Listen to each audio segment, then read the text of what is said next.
होता है तो बहुत से घरों में क्या होता है, पन्नियाँ जलाई जाती हैं चूल्हे में।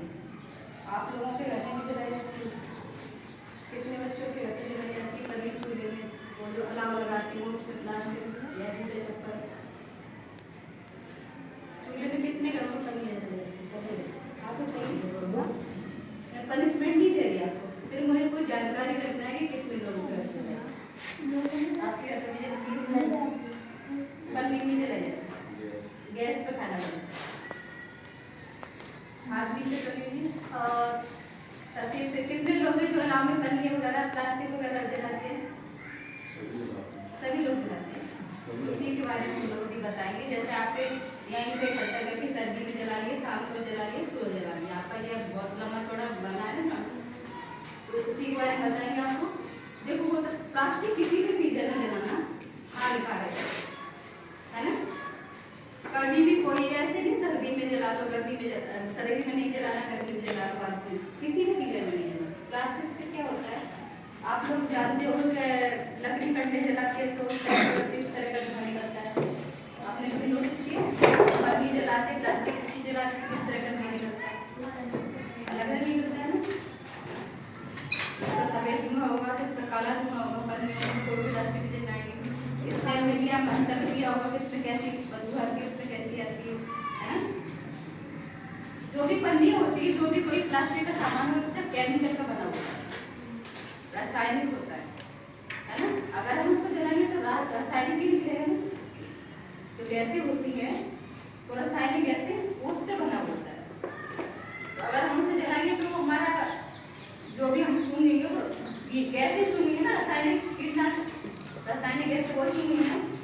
तो हमें क्या है, इससे बच के रहना है। जैसा भी सर बता रहे थे कि हमें शुद्ध हवा चाहिए, तभी हम जिंदा रह पाएंगे, शुद्ध ऑक्सीजन। अगर हमें कोई दूषित हवा मिलेगी तो हम क्या जिंदा रह पाएंगे? नहीं रह पाएंगे। तो सर्दियों में क्या होता है, कचरा वैसे भी चला जाता है, सर्दियों में बचने के लिए आग जलाने के लिए इधर उधर से इकट्ठा किया, कट्टे उंडे जलाए, लकड़ी पड़ी इकट्ठी की, कुछ प्लास्टिक जो भी कचरा था वो जला दिया, वहीं खड़े हो गए आग सेकने के लिए। ये होता है, आपके मोहल्ले में भी होता है ना, होता है ना। तो इसी चीज से बच के रहना है।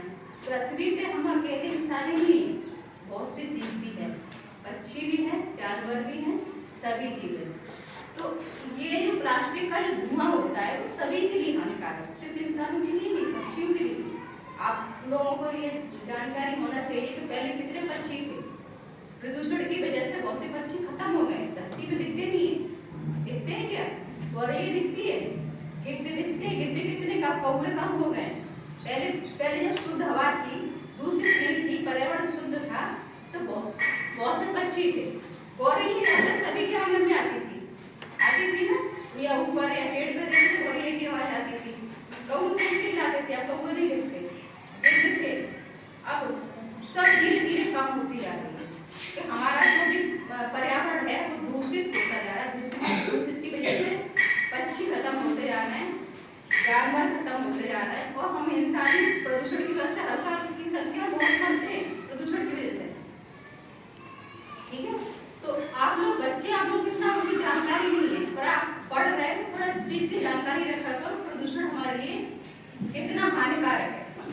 अगर हमें जिंदा रहना है तो हमें अपने आप के आसपास वातावरण को अच्छा रखना है, दूषित नहीं रखना, सुरक्षित स्वस्थ रखना है, तब हम कई बीमारियों रहित रह पाएंगे, है ना। तो आपको जो पन्नी जलाते हैं उसको नहीं जलाना, ठीक है, पन्नी नहीं जलाना। पन्नी जलाने से क्या होता है, गैसें निकलती हैं, इसमें क्या आप लकड़ी कंडे जलाएंगे तो आपके पार्टिकल होते हैं 2.5-10 माइक्रोमीटर के, वो आपको दिखाई देंगे। पर आप जो भी प्लास्टिक का कोई भी सामान जलाएंगे, तो पन्नी चप्पल कुछ भी जलाएंगे तो उसके जो पार्टिकल होंगे वो आपको दिखाई नहीं देंगे, सिर्फ आपको काला धुआं दिखाई देगा। वो धुआं है वो नाक से मुंह से अंदर फेफड़ों में चला जाता है। आपको बदबू लगती है, वो धुआं केमिकल का होता है, तब आपको उसकी गंध लगती है, तब बदबू लगती है। वो धुआं नाक से मुंह से फेफड़ों में चला जाता है। आप लोग सभी जानते हैं कि शरीर पसीना आता है, शरीर में छोटे छोटे छिद्र होते हैं, उससे भी जाकर ब्लड हो जाता है। एक नाक मुंह से फेफड़ों में गया, फेफड़ों में आपको जो धुआं जाके ब्लड में जाता है, ब्लड में जाके सभी तरह का कैंसर करता है। इसके अलावा सांस की बीमारी, अस्थमा, एलर्जी, आंखें खराब होना, इस तरह की बीमारी भी होती है उसके साथ में। अगर आपके धुआं के संपर्क में रहेगा, आसपास ज्यादा है तो आपकी धीरे धीरे आंखें खराब होने लगेगी, है ना। अगर धुआं के संपर्क में ज्यादा रहे तो आपकी याददाश्त होती है, जो मेमोरी होती है वो वीक होती जाएगी।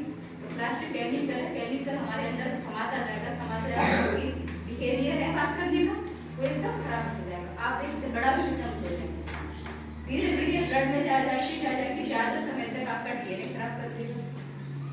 बहुत सी ऐसी चीजें हैं जो प्लास्टिक से, पन्नियां जलाने के, जूता चप्पल जलाने से जो ऐसी चीज गैसें निकलती हैं वो आपके शरीर को बेकार कर सकती है, सभी के शरीर में।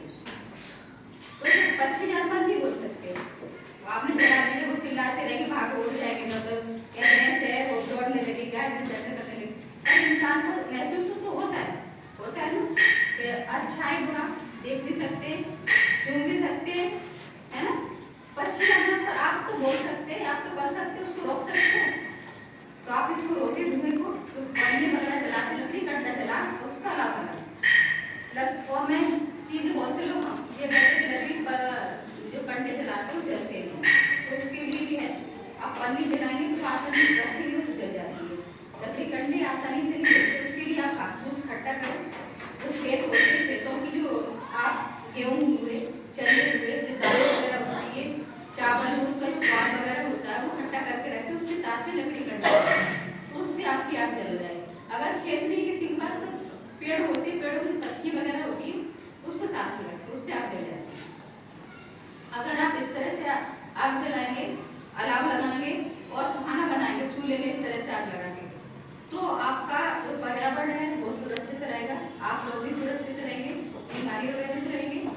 तो कहीं तक आप अच्छा कर पाओगे, अच्छा पढ़ पाओगे, अपने आसपास का जो माहौल है वो अच्छा कर पाओगे, आपका बिहेवियर है वो भी आपका अच्छा रहेगा। तो आप अभी एक दूसरे से करते रहते हो, तो ये अच्छी बात नहीं है।